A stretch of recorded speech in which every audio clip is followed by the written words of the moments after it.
인사. 안녕하십니까.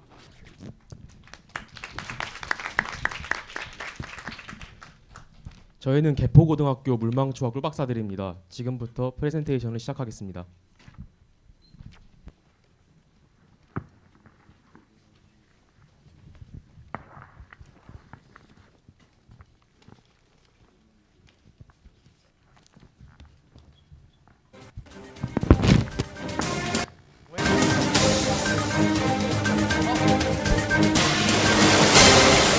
우리를 잊었군요. 우리는 싸울 생각이 없습니다. 우리는 친구가 될 수 있습니다. 서로 친구가 된다면 이런 걱정은 할 필요가 없겠죠?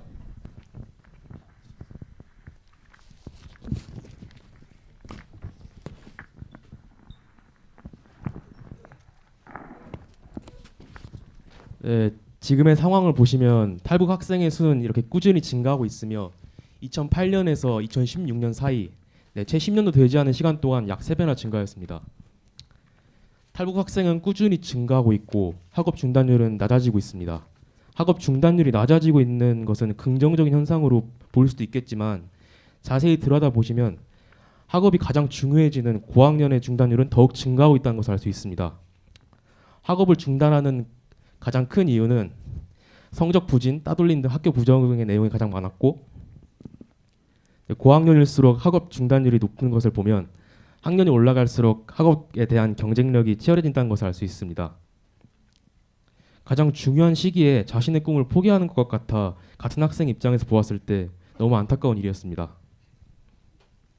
탈북자의 거주 지역을 보면 서울, 경기 지역의 수도권의 약 60%가 살고 있고 그 외 지역에는 이제 골고루 분포되어 있기 때문에 아이들에게 높은 수준의 학습 도움을 꾸준히 주기는 쉽지가 않습니다. 그리고 아이들에게 필요한 지원은 이렇게 크게 5가지가 있습니다. 그리고 저희가 이 중 현재 실행하고 있는 것은 3가지인데요. 첫째는 학업 지원, 그리고 진로 상담 지원, 그리고 친구 교류 등 적응 지원이 있습니다. 이 그래프와는 달리 저희 경험에 이제 비하자면 친구의 맺음으로 인한 여파가 크다고 생각하여 무엇보다 아이들과 친하게 지내려는 점으로 노력하고 있습니다. 탈북자 수가 증가하지만 대부분은 일반 학교에 다니고 있고 고학년은 여전히 학업을 중단하는 사례가 증가하여 전국적으로 퍼져 있기 때문에 꾸준히 학업을 이어가지 못해 결국 그래프와는 달리 친구와의 교류가 중요한 시점에서 인적 자원이 부족한 점, 이것이 우리가 크게 관심을 가져야 하는 문제입니다. 그 다음으로 대안 정책의 종류와 한계점에 대해 이야기해 보겠습니다. 우리는 대한 정책의 한계점에 대해 많은 조사를 했습니다. 근데 대부분이 오프라인 활동이었습니다. 대학생, 일방서 등 탈북 학생에 대해 이해가 낮은 사람들이 활동하고 있었습니다. 대표적인 프로그램으로는 한국자각재단에서 운영하고 있는 다문화 탈북 학생 지원제도와 서울시 교육청에서 서울시 탈북 학생을 대상으로 하고 있는 토요 거점 방학학교, 여름 방학학교 등이 있습니다. 이런 제도를 보면 특정 지역의 특정 학생들만 그 혜택을 볼 수 있어 장소적 제약이 강한 것을 알 수 있습니다. 네, 그렇습니다. 오프라인과 달리 온라인에서 받을 수 있는 지원은 거의 그렇게 많지 않습니다. 한국교육개발원에서 운영하는 탈북 청소년 교육센터 홈페이지가 가장 많은 온라인 지원 사이트를 찾을 수 있는 곳이었고 여기에 제공된 사이트는 탈북 학생들을 위한 사이트가 아닌 그냥 우리 일반 사이트였습니다. 그 종류가 너무 다양해 탈북 학생들은 골라서 사용하기 너무 어려웠고 링크에 들어가 보면 그냥 일반적인 교육 사이트만 있었습니다. 이처럼 오프라인 상에서는 지원과 서비스가 제공되지만 온라인 지원은 효과적으로 보이지 않습니다. 네, 대표적으로는 저희가 지난 1년 동안 활동한 꿀맛닷컴이 있는데요. 제가 질문을 답하면서 탈북자 학생과 거의 만난 적이 없다고 생각이 듭니다. 왜냐하면 그들의 질문은 매우 고난이도 문제들밖에 없었고, 그리고 물망초 학생들에게 물어봤지만 꿀맛닷컴을 활동하는 학생들은 거의 찾지 못했습니다. 다음으로는 현행의 지원 세트를 살펴보면 여태껏 한국에 살면서 저도 이해하기 어렵고 복잡했습니다. 4개의 정부 부처가 모두 탈북 지원 체계를 가지고 있는데 서로 중복되거나 구체적이지 않고 특화되지 않고 민간 단체의 활용 등 모습을 보였습니다. 다만 통일부가 가장 많은 제도를 제공하지만 다른 부처와의 수정과 합의가 필요하다고 생각이 듭니다. 자, 우리 대 친구가 어떻게 목숨을 걸고 우리 대에게 오는지 봅시다. 또래 미영이도 마찬가지입니다. 2011년 가을 함경북도 김책에 살던 미영이는 한국으로 먼저 떠난 아빠를 찾기로 했습니다. 미영이는 혼자 힘으로 김책에서 길주로, 청진에서 해산으로 조금씩 그리고 몰래 숨어 다녔습니다. 반년에 걸쳐 겨우 압록강에 도착한 미영이는 얼음이 언 강을 건너기로 마음먹었습니다. 중간쯤 들어섰는데 얼음이 꽉 가는 거예요. 있잖아요. 눈이 엄청 아파서 올라가야 했는데 올라가면 계속 미끄러져 내려오는 거예요. 나 그 진짜 오는데 만신창이 돼가지고 중국 단둥에 도착해서도 고난은 끝나지 않았습니다. 중국인 브로커를 따라 단둥에서 심양으로 그리고 베이징으로 감시망을 피해 다녔고 급기야 중국 국경을 넘어 라오스와 태국까지 머나먼 길을 가야 했습니다. 거의 막 4년 그러니까 거기는 중국에서부터 이제 그까지 오는데 한 달 넘게 걸렸죠. 아니 브로커랑 연락이 안 되면 못 가는 거가 이제 그렇지. 브로커가 버리고 하라고 해서 거라서. 우여곡절 끝에 한국 땅을 밟았지만 탈북 아이들에겐 기대도 잠시뿐입니다. 이번엔 남한 친구들의 놀림과 따돌림 때문에 고통을 받습니다. 2년 전 한국에 온 15살 영수는 또래보다 키가 20cm나 작고 몸무게도 35kg 정도밖에 안 됩니다. 작은 체구와 말투 탓에 놀림을 받았습니다. 학교에서의 스트레스가 심해졌고 결국 한 학기 만에 심각한 원형 탈모가 찾아왔습니다. 근데 저 머리 그냥 조금 요만큼 맞아서 근데 원형 탈모 오다가 다시 나겠지 했는데 다 빠지는 거예요. 근데 나 지방에서 머리카락 천지인 거예요. 비슷한 시기에 남한에 온 현수도 사정은 비슷했습니다.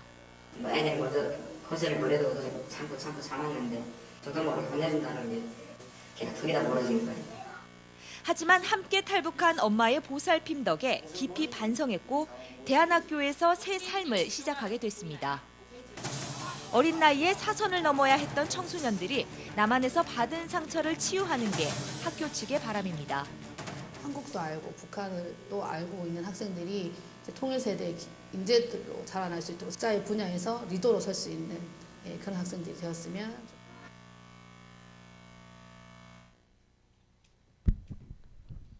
네, 저희는 물망초 방문, 학습 도우미 활동 등을 하면서 대한 정책의 한계점을 발견하였고 그 한계점에 대한 방향성을 발표하겠습니다. 먼저 초등학교 고학년과 중학생을 대상으로 학습 도우미 활동을 하였습니다. 탈북 학생들이 공부에 관심이 많을 줄 알았지만 교과 공부 대신 취미, 운동, 교회 활동 등에 관심이 많았습니다. 다양한 취미 활동 등을 통해 아이들과 대화를 하며 친밀감을 향상시켰고 교과 공부 외에도 학습에 대한 흥미를 높일 수 있었습니다. 얼마 지나자 저희는 소통형 활동이 중요하다는 것을 깨달았습니다. 학습 지도를 하면서 가장 어려운 점은 아이들에게 학습에 대한 동기를 심어주는 것이었습니다. 시작은 아이들이 반갑게 맞이해 주었지만 공부를 시작하고 난 뒤 아이들은 실증을 내기 시작했고 공부에 대한 흥미가 떨어졌고 아이들의 관심사는 늘 게임 및 교회 활동이 있었습니다. 이를 통해 느낀 점은 아이들이 무척 고립되고 활발한 교류가 이루어지지 않고 사회 경험이 부족하여 미래에 어떤 일을 하고 싶은지 꿈에 대한 구체적 목표가 있지 않았다는 점입니다. 그래서 저희는 아이들을 데리고 사람들과 많이 교류할 수 있는 SBS 목동 본사에 방문하여 관련 종사자분들과 만나 아이들과 대화해 봄으로써 아이들에게 구체적인 롤 모델이 필요하다는 것을 느꼈습니다. 네, 세 번째는 온 오프라인의 교육을 확대하는 방안입니다. 저희는 물망초 학교에 수차례 방문하여 그들과 즐거운 시간을 함께했습니다. 한 달에 한 번 또는 두 달에 한 번 주말마다 모여 다 같이 청소도 하고 생일 파티도 열어주었는데요. 사진을 보시면 작은 생일 파티에도 불구하고 즐거워하는 아이들을 볼 수 있습니다. 시간이 부족하고 거리가 멀다는 생각에 학습 도우미가 학습만 도와주는 것이라고 생각을 했고 저희는 이 부분에서 많이 부족했다는 것을 깨달았습니다. 점점 시간이 지나고 아이들과 학교에서 배운 축구, 농구, 우쿨렐레 등 우쿨렐레 등 소통하는 시간이 많아지고 활동하는 시간이 많아지면서 아이들도 점점 우리의 이야기에 관심을 가지기 시작했습니다. 친해지기 시작하자 학습 참여율도 점점 높아졌습니다.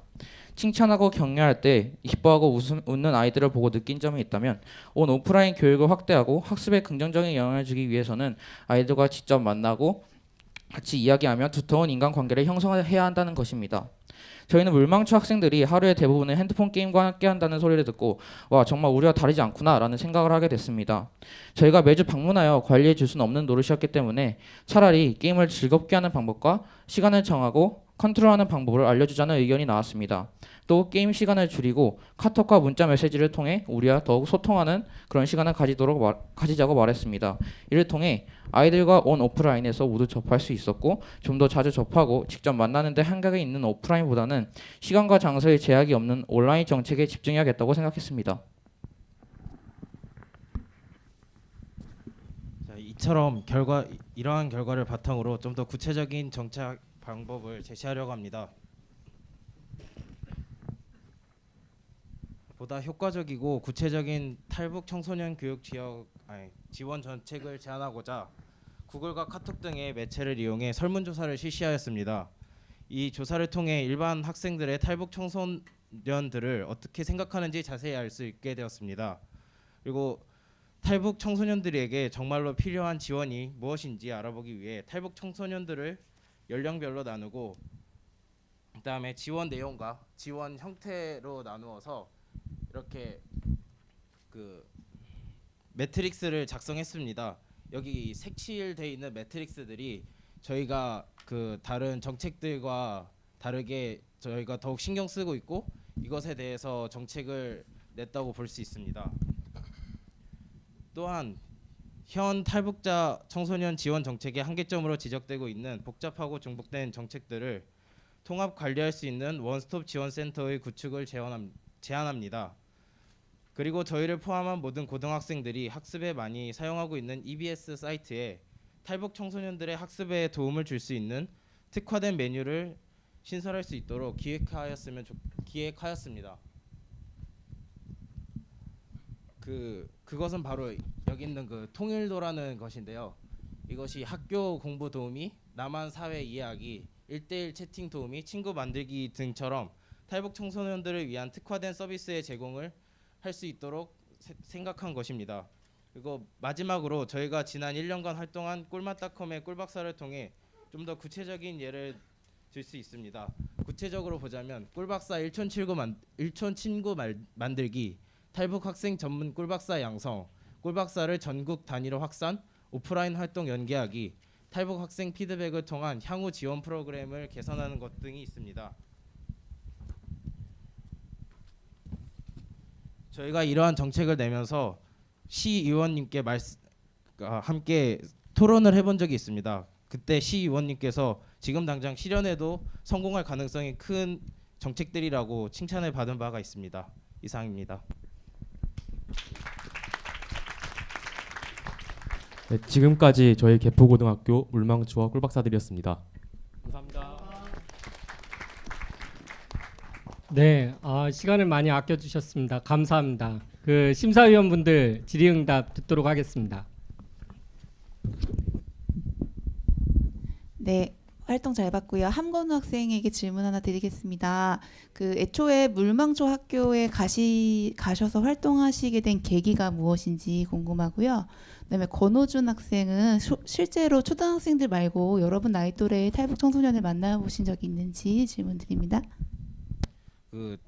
사실 처음에 물망초 학교를 가게 된 거는 학교에서 이제 봉사 시간을 채우려고 보다가 이제 아시는 분이 그 탈북자를 도와주는 그 재단에 계셔가지고 그 소개를 받고 갔는데 이게 애들이랑 같이 활동을 하다 보니까 정도 들고 그리고 얘네 처우가 생각보다 많이 안 좋구나. 제가 그 서울시 교육청에서도 잠깐 그 인권센터에서 활동을 했던 게 있기 때문에 이런 경험을 토대로 좀 도와줄 수 있지 않을까 이런 생각에서 계속 활동을 하게 됐습니다. 그 물망초 학교에 가게 되면은 고등학생이 2분 계셨어요. 저희가 1살 많으셨는데 그 분들을 보면은 이제 한 분은 헬스 트레이너가 되려고 노력을 하셨어요. 이제 그러다 보게 되면은 저희보다 먼저 꿈을 정하고 노력하고 있다는 거에서 저희는 뭔가 감동을 받았고, 북한 학생임에도 불구하고 저희와 차별을 두지 않고 먼저 말을 걸어준 거에서 저희가 정말 감사하다고 생각하고 있었습니다.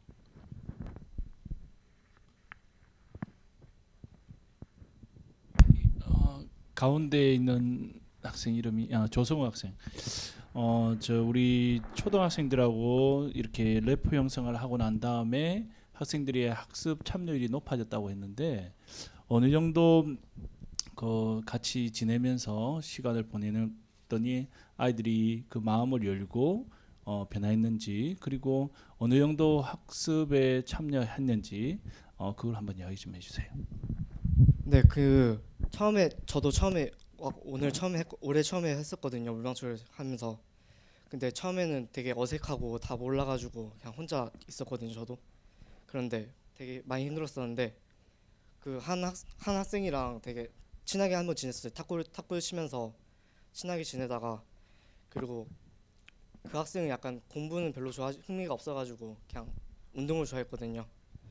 그래가지고 딱히 그런 건 없는 것 같아요. 혹시 그 저희 기간, 그러니까 어느 정도면은 이렇게 이 학생들이랑 그 친교가 형성될 수 있을 것 같다라는 그런 제한 같은 거는 있을까요?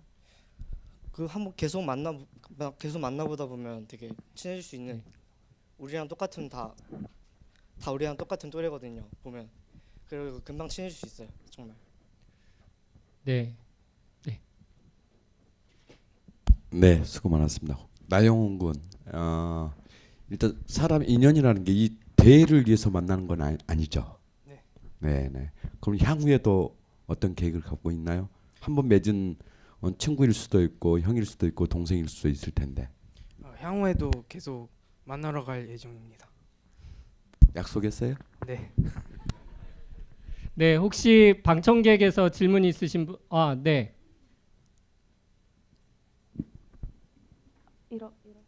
네, 소개해 주시고 짧게 소개하고 짧게 질문.